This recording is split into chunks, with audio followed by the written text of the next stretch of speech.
world of automobiles, where dreams meet the dust of neglect, I encountered not one but two Audi D3 A8Ls, identical yet uniquely distinct. On one side of this automotive tale stands a pre-facelift Audi D3 A8L, a resilient runner that has weathered the trials of time but yearns for a rebirth. It carries the echoes of countless journeys, its untamed spirit waiting to be unleashed. On the other, I have its counterpart, a facelift Audi A8L, a once glorious chariot that found itself languishing in the solitude of a body shop for an agonizing 3 years. It sat there like a forgotten masterpiece in the shadows, silently yearning for the day it could grace the road once more.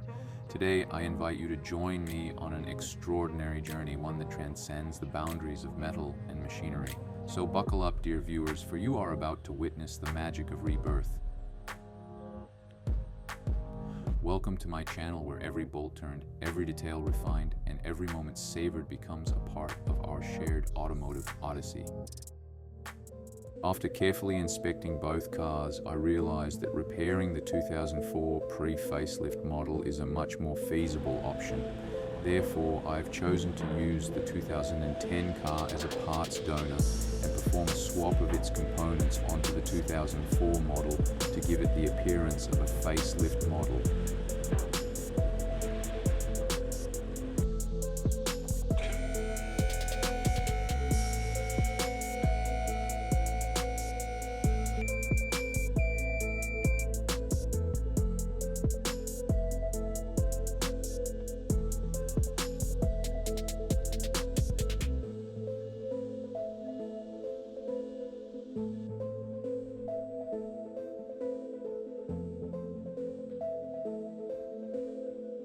ECU has a lot of codes stored, so let's find the reason for these codes.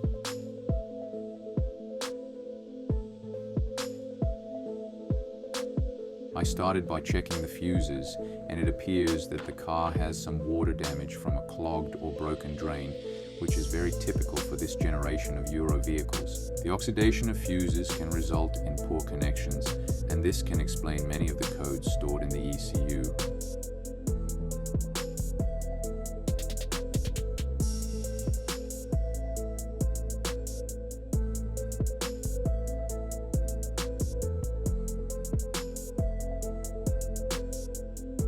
While I was working on the fuses, I noticed that the light switch connector had a mark of water residue, so I decided to check on it. As I suspected, water had reached inside the light switch connector, causing numerous errors in the car's lighting system. Fortunately, I have a second car from which I can remove the necessary parts for this project. After cleaning the fuse box, replacing all the fuses with brand new ones, and installing a new light switch, the issues with the light system were resolved.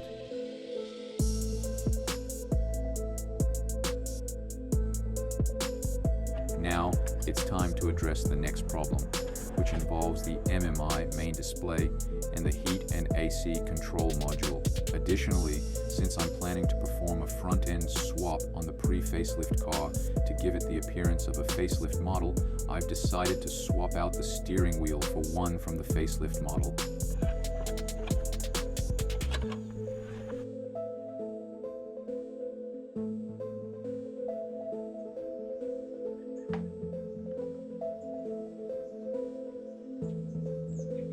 It turned out that the issue with the MMI was a faulty control panel located by the gear selector, and the AC panel had a faulty schematic board. Replacing both of these parts resolved the issues.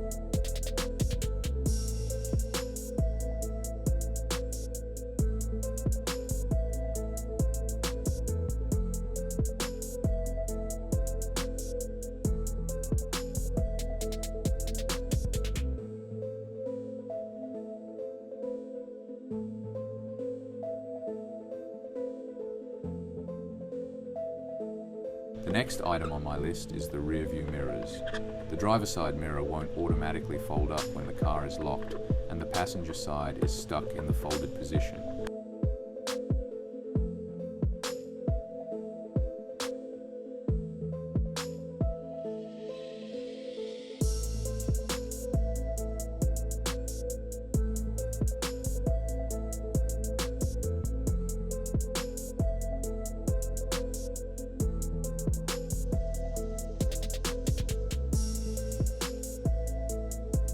While I was working on the rear view mirrors, I noticed that the suede part on the door panels was loose.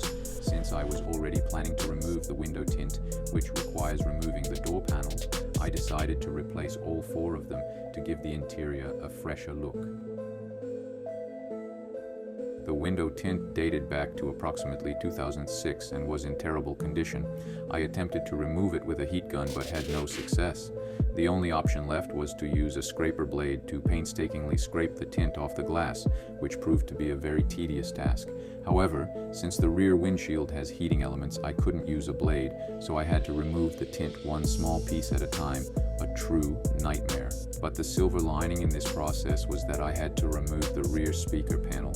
Since the 2010 model had a rear panel with retractable curtain, I decided to swap it, adding an additional comfort feature to this project. Additionally, the facelift model had much better headrests, and naturally I couldn't resist swapping those out as well. At this point, the interior was reassembled to my desired condition and appearance, so I began working on the exterior. The first task was to wash away all the dust and grime that had accumulated on the Tonor car during its 3 years in the body shop.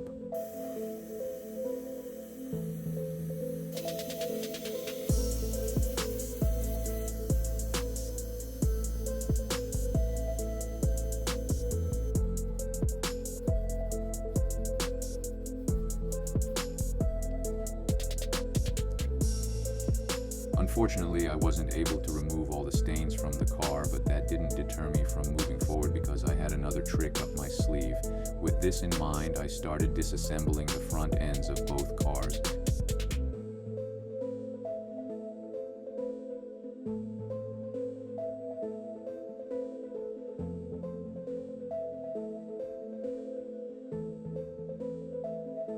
After gathering all the necessary parts from both cars, I began the assembly process.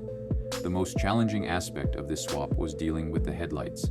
Although they appeared similar, there was a slight difference in the lens, and the 2004 model's headlights would not fit properly with the hood and bumper from the facelift car. Furthermore, the headlights also featured a connector disparity. The 2004 model had a 12-pin connector, while the 2010 model had a 14-pin connector. To address this, I made the decision to use the housing from the 2004 car and the lenses from the 2010 car.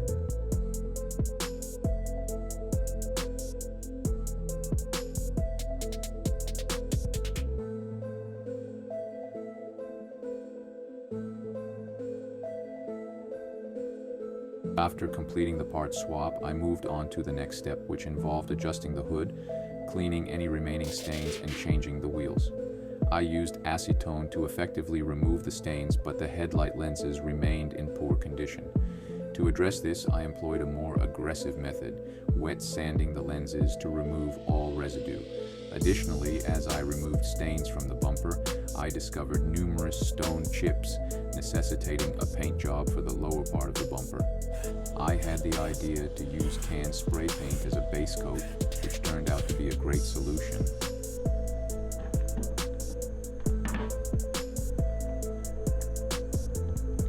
Also, I repaired the leaking tail lights but encountered an unfortunate mishap. The SD card in my camera decided to play a cruel joke on me, corrupting all the footage I had recorded of this repair. Following this, the next step is to detail the entire car and address faded clear coat spots on the roof.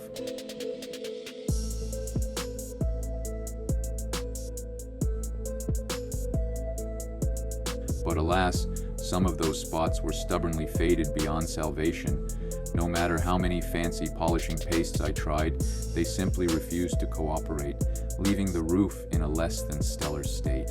And even if I managed a miraculous transformation, the car still didn't quite have the wow factor I craved. It felt like just another A8. But then I decided it was time to play my trump card. Get ready, folks, because the rebirth is about to kick into high gear.